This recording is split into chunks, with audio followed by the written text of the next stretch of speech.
Excellent. So I've been noticing lately, I've been trying to catch up on all your social media posts because you're so on point. Um, you show through your social media how real you actually are with your own personal struggles. And especially during this time of pandemic, you've shared your struggle with food and nighttime cravings and that type of thing. What have the last few months been like for you? And what are the strategies that you're trying to use to keep yourself on track or to keep that good normal going in your daily routine? That's a very good question. So when COVID first happened and everybody was forced to go home, I was like, woohoo! I can stop. Yes. And then week 2 hit and I hit a brick wall. That I didn't last on that high train for very long. And it was hard. That wasn't the best. I think we all kind of dipped low, not all, but a lot of us did, especially if we weren't an essential worker. We just, life stopped. And I think the unknowingness of not knowing how to take care of yourself, not knowing if you're going to get groceries or toilet paper, all these things were just too stressful. So it was a big wake up call. I did for a month solid of live workouts at 9 a.m. And I think that giving myself purpose, that is what pulled me out of my funk. So intentfully making yourself purposeful, whether that be, I have to go paint a picture today, or I have to go get a toothbrush and clean the dirt out of my shower, whatever it may be.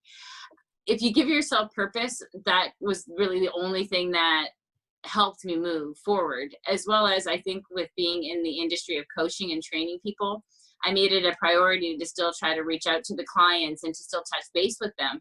It was unbelievable to me that like 50% of my people that I would see on a regular basis didn't want to answer my phone or pick up the phone calls, which I thought, to me, wow, okay, that was a huge eye opener as well, to know that I'm not the only one. But we all tried to do the best. So again, reaching out to people, trying to still connect with people. We're in a beautiful age where we have video calls. Like, could you imagine if we were stuck on the prairies in the middle of winter with no electricity? I would be so angry, right? So try to stop and just give yourself purpose, force yourself to reach out, because people are there sitting at home wanting to talk to you.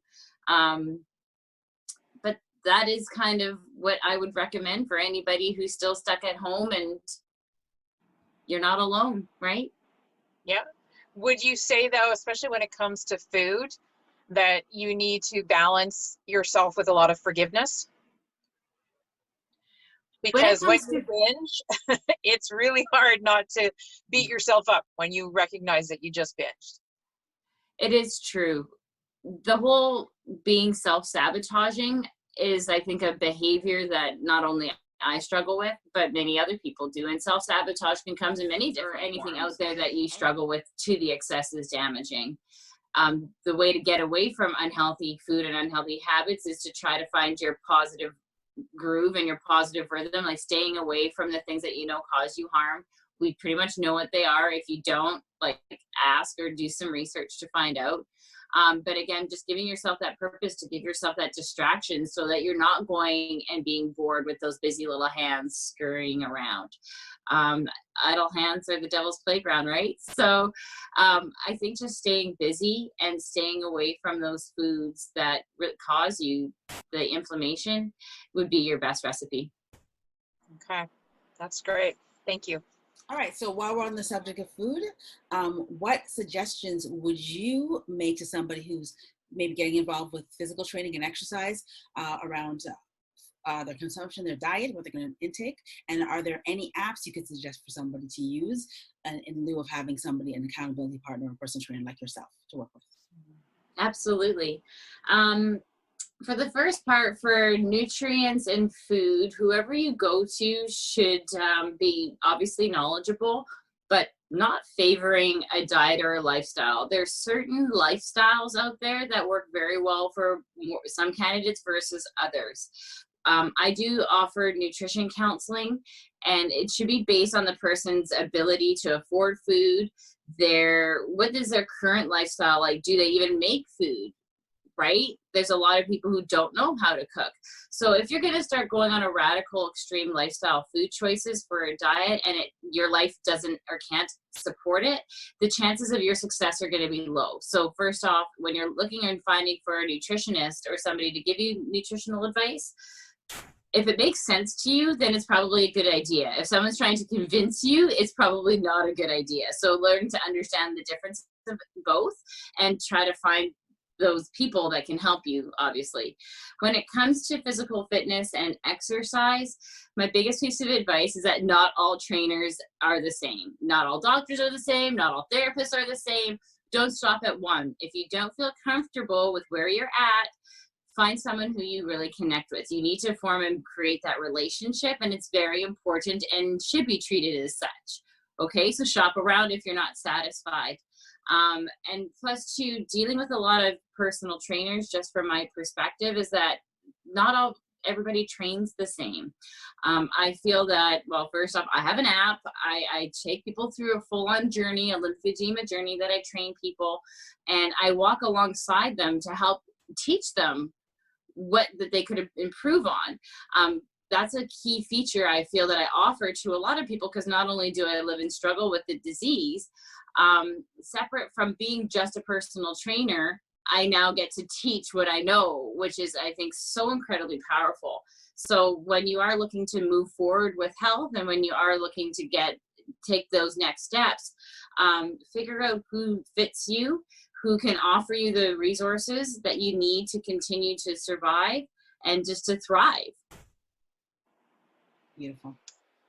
Yeah. So what do you think has been the hardest part for your journey so far living with lymphedema in relation All of it.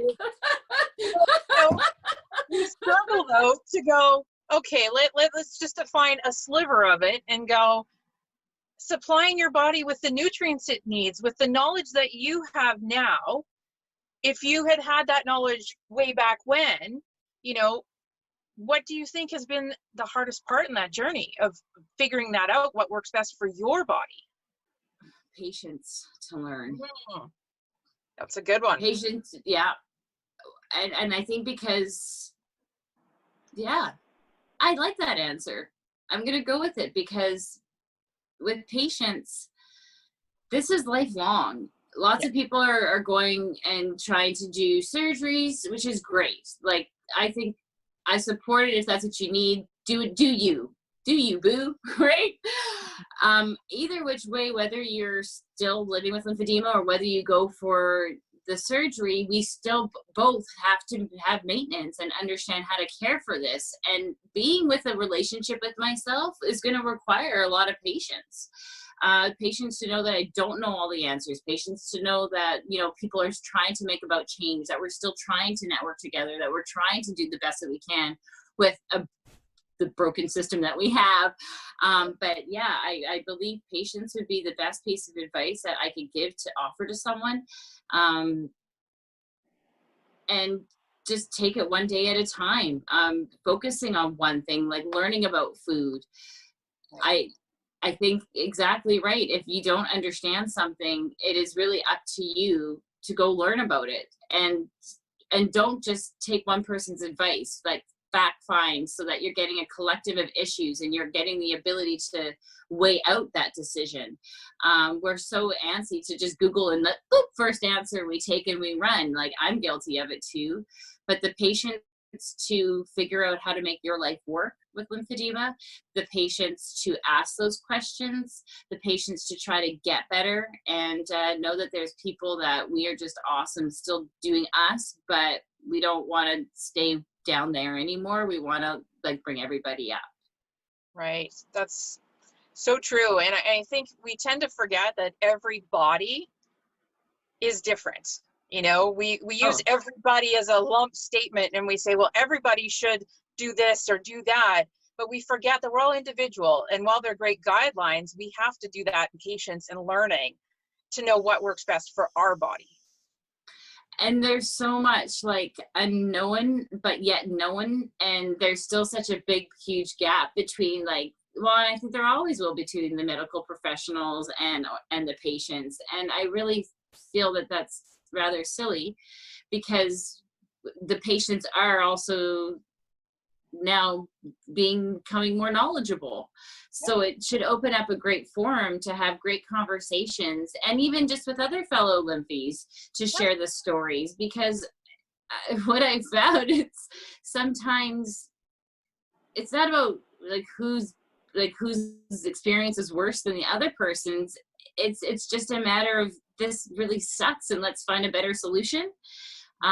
So if you wanna get more involved, reach out, right? Like there's more of us now, and I feel like instead of being alone, sitting at home by myself with my struggles, I think everybody needs to band together, with or without lymphedema. The more the merrier, to showcase that this is just further past an obstructive lymphatic system. This is bigger than that, and I can't wait to make everything a lot better than what it was.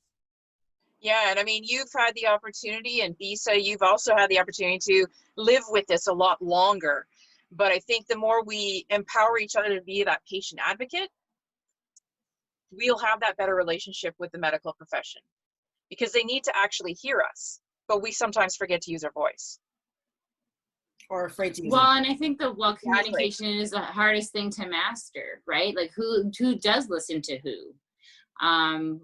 Whose opinion is valued and valuable, and who provokes thought and conversation, and the ability to sit and to receive that and say, okay, now what? And it's silly, because the system is already created based on, compression manufacturers and insurance companies, Yes. Government policies, just everything in general. And patients, even like patient care, patient advocacy, every system is built to fail, in my opinion. And I just think every little bit that we do to progress, it's a small win in the box, right? But hopefully maybe 2021's our year to really take over the world. I don't know.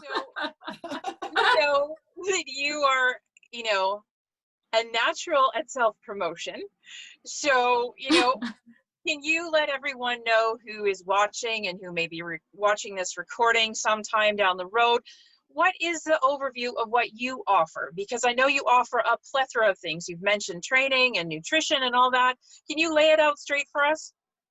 Absolutely. You can find me on Facebook, Instagram, YouTube, and LinkedIn, either under Amanda Sobey or Am Sobey, like I am Sobey, but without the I. I just probably made things complicated. I have videos showing and giving you tutorials of how I work out. My website is getting its finished polishings, where you can go and start downloading my recipe books, fitness plans, get one-on-one coaching, or even group coaching as well too. There's some people who really appreciate the privacy of just a single one-on-one, but then there's also a forum where it is very healing and very group oriented, where we do a lot of work together. Every Sunday night, I offer a free Sunday night Zoom call at 7 p.m. Central Standard Time. Always double check and wait for the pop-up to show up on my feed, because I believe I'm going to start opening up 2 Zoom calls, one in the morning and one in the evening, just to get kind of worldwide offerings just for different clients that I train internationally. But I think my passion and my gift, or what I feel like I really want to share with this world, is to educate and to empower people to really stop and ask those questions and work together. I hope that what I'm showing to this world is of a good image of something that I'm very proud of. I've stumbled along the way, and it hasn't been easy, but that's why our group that we're creating, So Beings, that's what I'm calling it, hashtag So Beings, because we are just trying to be so. And the more that we have, hopefully the more that we can influence change.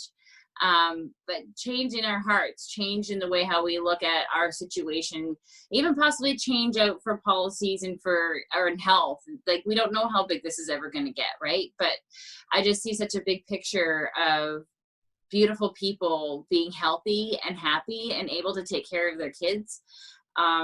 I feel like being a full-time single mom who was chronically ill, that time was robbed of me because I was sick, or because I was running around, or I didn't have the time. And I hope that I can show and break trail for other women and men as well too, who have just kind of toed the tough toe.